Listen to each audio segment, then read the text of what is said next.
L'architecture triomphante était restée le symbole de la monarchie absolue. Ironie du sort ou logique de l'histoire, c'est à Versailles que s'est réunie la première Assemblée nationale et que s'est ébauchée la première Constitution française. Et depuis, de l'Opéra Royal à la salle des menus plaisirs en passant par celle du célèbre jeu de paume, le plus royaliste de nos châteaux s'est mis à l'heure républicaine.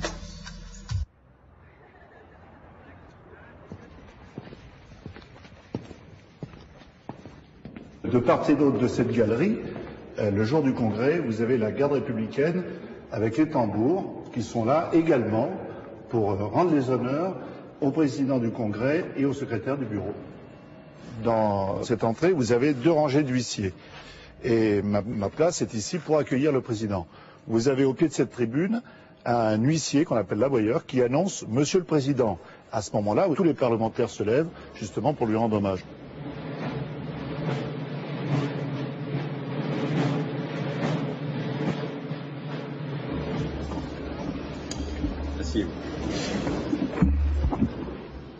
J'ai reçu de Monsieur le Président de la République la lettre suivante.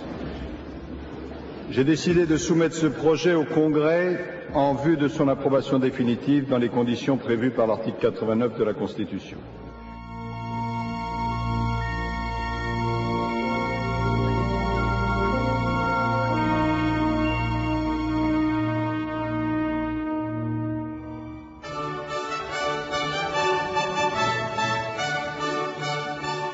Si le Congrès se réunit encore aujourd'hui à Versailles, ce n'est pas fortuit.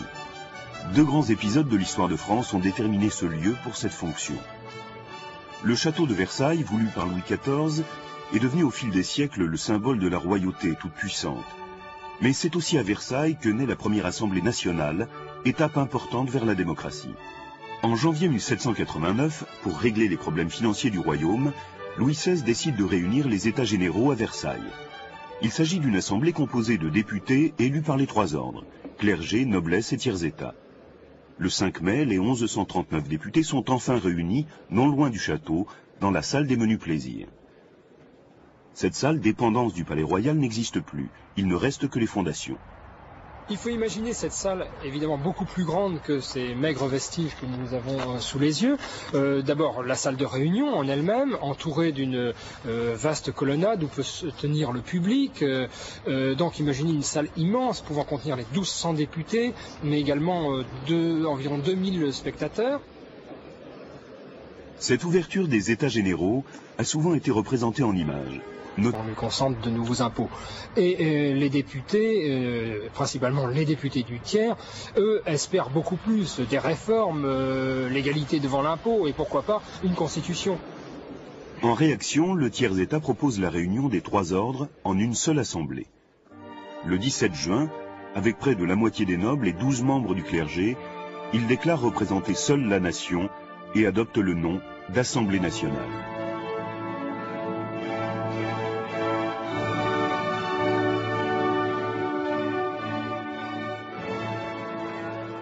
La réaction du roi est immédiate.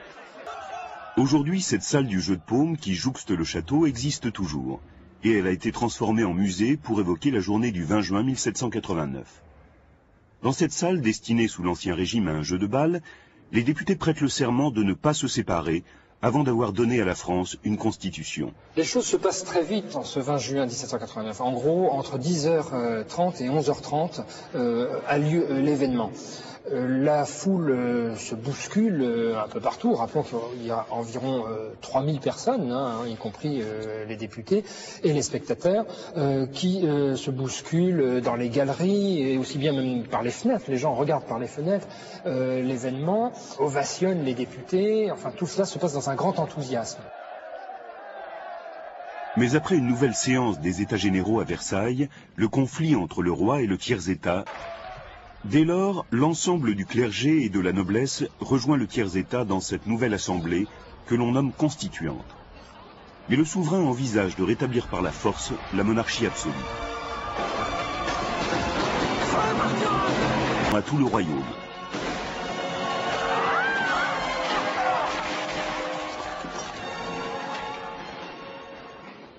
Pour calmer les paysans, l'Assemblée décide alors de supprimer les droits féodaux sous certaines conditions. Cette décision capitale sera très vite suivie par la Déclaration des droits de l'homme et du citoyen. Mais le roi refuse de reconnaître cette déclaration, et les Parisiens sont inquiets. On a dans la capitale de réels problèmes de subsistance, le pain est de plus en plus rare, de plus en plus cher, et on a cette idée du roi boulanger, du roi nourricier qui, par sa présence, va tout arranger. Mais il y a aussi un niveau d'interprétation politique, l'idée d'extraire le roi à l'influence néfaste de son entourage, de la cour, et de le mettre, lui et l'Assemblée, sous le contrôle de la population parisienne. Le 5 octobre 1789, la foule se rend à Versailles et passe la nuit devant le château. À l'aube du 6 octobre, des éléments de cette foule vont forcer les grilles de l'enceinte du palais du côté de la chapelle. Il va y avoir irruption d'éléments déchaînés qui se dirigent vers les appartements de la reine, le roi à Paris. Et finalement, contraint et forcé, Louis XVI va accepter de se rendre avec sa famille dans la capitale, où il sera désormais, lui et l'Assemblée, qui le rejoindra quelques jours plus tard, sous le contrôle de la Révolution. Ainsi, pendant plus de 80 ans, Versailles va se trouver à l'écart des grands bouleversements que connaissent la France et l'Europe. C'est encore sous le signe de la violence que le château va se retrouver sous les feux de l'histoire. En 1870-71, la France est vaincue par la Prusse et Guillaume Ier se proclame empereur d'Allemagne à Versailles, dans la Galerie des Glaces.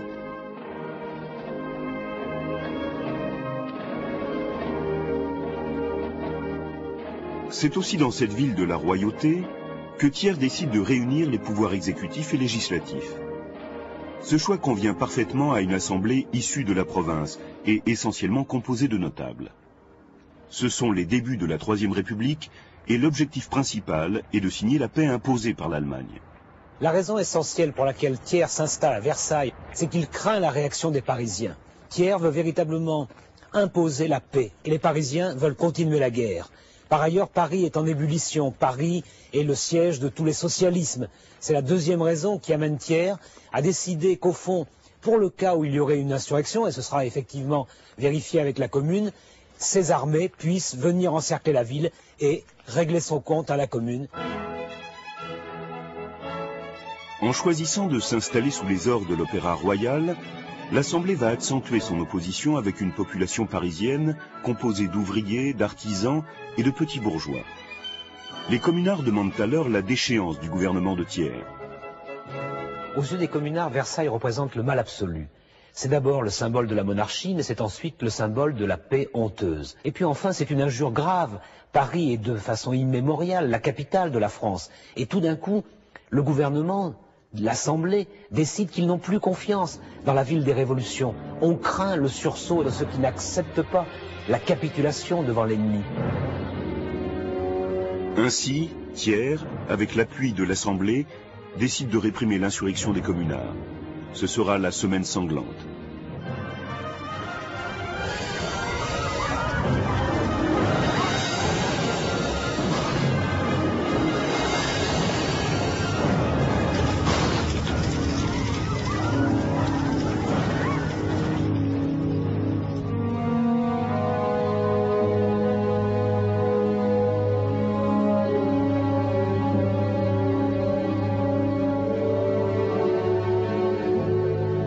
Les derniers communards jugés, déportés ou fusillés, un ensemble de lois constitutionnelles voit le jour en 1875.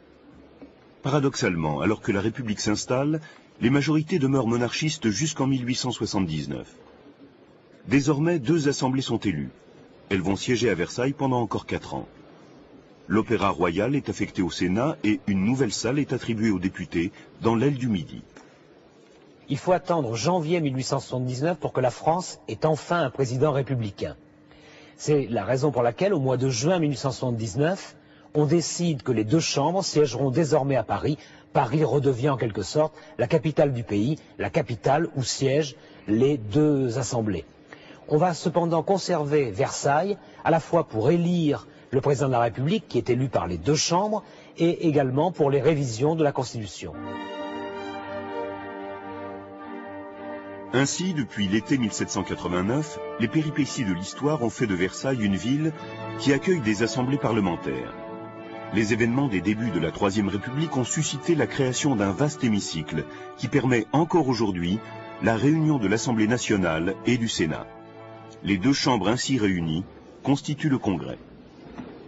Vous voici réunis en Congrès pour parachever le processus de révision constitutionnelle engagé en vue de la ratification du traité d'Amsterdam.